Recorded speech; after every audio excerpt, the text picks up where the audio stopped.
বগুড়ার শিবগঞ্জ উপজেলার এক কৃষকের 7 শতাধিক কলা গাছ কেটে 5 লাখ টাকার ক্ষতি করার অভিযোগ উঠেছে। বিস্তারিত থাকছে এস এম দৌলতের প্রতিবেদনে। এ ঘটনায় 8 থেকে 10 জনের নামে শিবগঞ্জ থানায় এজাহার করেছেন কৃষক মোহাব্বত আলী। অভিযোগকারী মোহাব্বত আলী বলেন, খোকা মণ্ডলের কাছ থেকে 89 শতক জমি বর্গা নিয়ে প্রায় 11 মাস আগে কলার চারা রোপণ করি। ফলে বর্তমানে অধিকাংশ কলা গাছে ফল আসছে। আসামিদের সঙ্গে জমি জমা ও পারিবারিক বিভিন্ন বিষয় নিয়ে দীর্ঘদিন ধরে আমার সাথে বিরোধ চলছে। সেই বিরোধের জেরে অভিযুক্তরা বিভিন্ন সময় তার কাছে 5 লাখ টাকা চাঁদা দাবি করেছিল। সেই টাকা দিতে অস্বীকৃতি জানালে তারা আমার ফল আসা কলা গাছ কেটে ফেলে।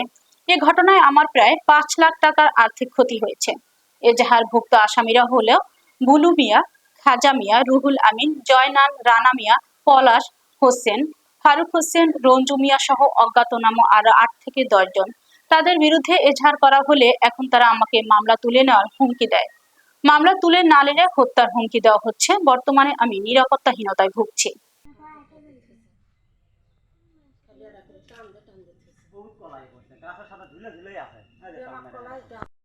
কিছু ঘটনা বলতে পারবো না, কিন্তু আমাদের গ্রামে একটা দ্বন্দ্ব ফাসাদ চলতেছে।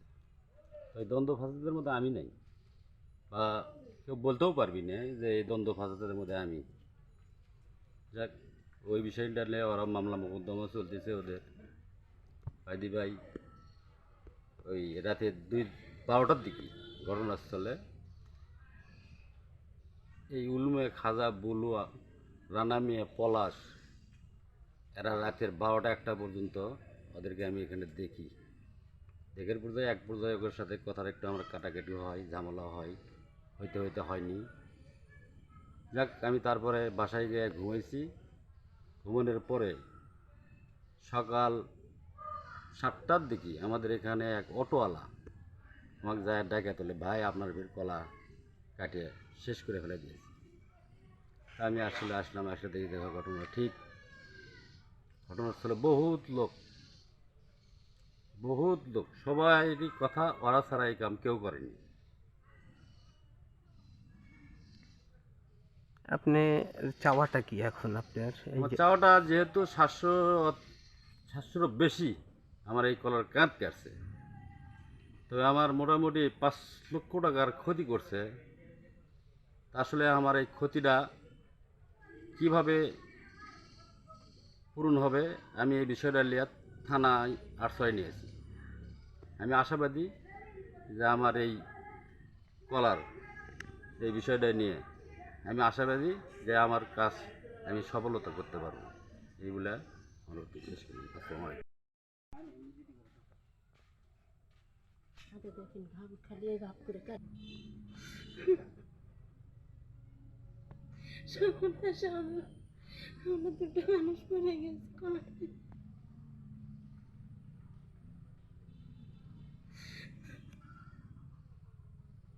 এই যে যারা করছে, আপনাদের চাওয়াটা কি এখন? চোখটা সুস্থ বিচার আপনারা করে দেন, আপনারা সুস্থ বিচার করে দেন। আমরা থানাতে আর চাইলেছি, এখন কি করে দিবি সেটা চাকরির বিষয়ে।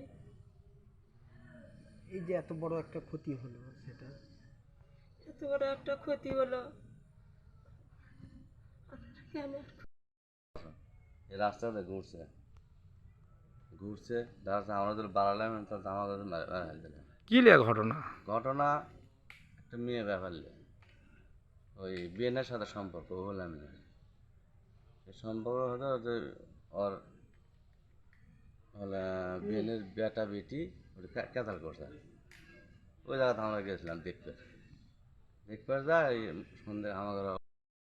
এই বাগানের ক্ষতি যত আসে আমরা সুষ্ঠু এই ক্ষতিপূরণ চাই আর সুষ্ঠু বিচার চাই। জীবনে যে কাম যাতে না হয়, বিগড়ে গেলে ঘোরে, যখন বৃষ্টি এলো তখন তো আমরা ব্যাগ চলে গেছি, তখন এইগুলো কাম করছে। সকালে আসে দেখি আমরা এই কলা কাটা। প্রায় ওই 29 তারিখে ক্যাসাল হয়, ক্যাসাল হওয়ার পরে 30 তারিখে মামলা হয়, হওয়ার পরে ওই 2 তারিখে হুমকিও দেয় দৌড় দিন তুলে নেওয়ার। প্রায় রাতের 1টা পর্যন্ত আমরা ঘোরাফেরা করি, ওরাও ঘোরাফেরা করে। বৃষ্টি আসছে, বৃষ্টির মধ্যে আমরা বাড়ি চলে গেছি। ওই 2 তারিখে সকালবেলা এসে দেখি সকাল 7টার সময় মানে কলা বাগান পুরোটাই সাপ, কলা কাটে শেষ করছে। ওরা হাতত হাসা টাসা আসলো, বেগে আসলো, বুঝছেন? এই ঝামেলাটা গত এক সপ্তাহ আগে একটা ঝামেলা হয় তার সাথে, যে ওনাদের পারিবারিক সমস্যা, যে আর একটা জ্যাঠাতো বোন নিয়ে এই সমস্যা। ওখানে যায় ওই 2-4 ওই ইয়ে হচ্ছে কথার কাটা। কাজে ওই মহব্বতের সাথে আমার কোনো কাজে নাই, গন্ডগোল নাই, কিচ্ছু নাই, দম ধরা নাই। আমার কাজে হচ্ছে ওই মহব্বতের হলো জামাইয়ের হলো ভাই, তাই হলো আমার বিয়ে। আমার ছেলেকে বিয়ে করেছি তাদের দিয়ে, মানে ওই মেয়ে আমার ছেলের সঙ্গে বাই হয়ে যাচ্ছে 4 বার, 2 বার ঘুরে দিয়ে পরে মতো বিয়ে করাছি। একদম স্টুডেন্ট লাইফ থেকে আপনাকে কাছে আছে কিছুই শিখেন আসলেই তাই গো। এটা শিবগঞ্জ উপজেলার উত্তর শ্যামপুর গ্রামে মহব্বত আলীর কলা ক্ষেতে 1 তারিখ দিবাগত রাত্রে কে বা কাহারা প্রায় 700 কলার গাছ, অর্থাৎ কলা ধরা অবস্থায় গাছের কলা কেটে নষ্ট করেছে। তো আমরা এটা থানায় আমরা এটা অভিযোগ পেয়েছি, আমরা এখানে কাজ করতেছি। যেহেতু রাত্রেবেলা বাদীও দেখে নেয়, বাদী সন্দেহভাজনভাবে 2-1 জনের নাম দিয়েছে আমাদেরকে, আমরা এটা নিয়েও কাজ করতেছি। তাছাড়াও আমরা আমাদের পুলিশি যে কার্যক্রম সেটা আমরা করতেছি। আমরা আশা করি যে কাজটা, এই যে একটা ন্যাক্কারজনক যে কাজটা, যে একজন কৃষকের যে সম্পদ, যে কলার বাগান, যার আয়ের পুরা উৎসই প্রায় ধ্বংস করে দিয়েছে, আমরা এটা নিয়ে কাজ করছি। আমরা অচিরেই আপনাদের সামনে নিয়ে আসতে পারবো কে বা কার এটা করেছে। তবে যেই করুক, তো আমরা তাকে আইনের আওতায় আনবো। তবে যে শ্যামপুরে, উত্তর শ্যামপুরে যে কৃষক মহব্বত আলী, সে অনেক ক্ষতিগ্রস্ত হয়েছে। আমরা এ নিয়ে কাজ করছি। ইনশাল্লাহ আমরা অচিরেই যারা অপরাধী তাদেরকে গ্রেপ্তার করতে সক্ষম হবো।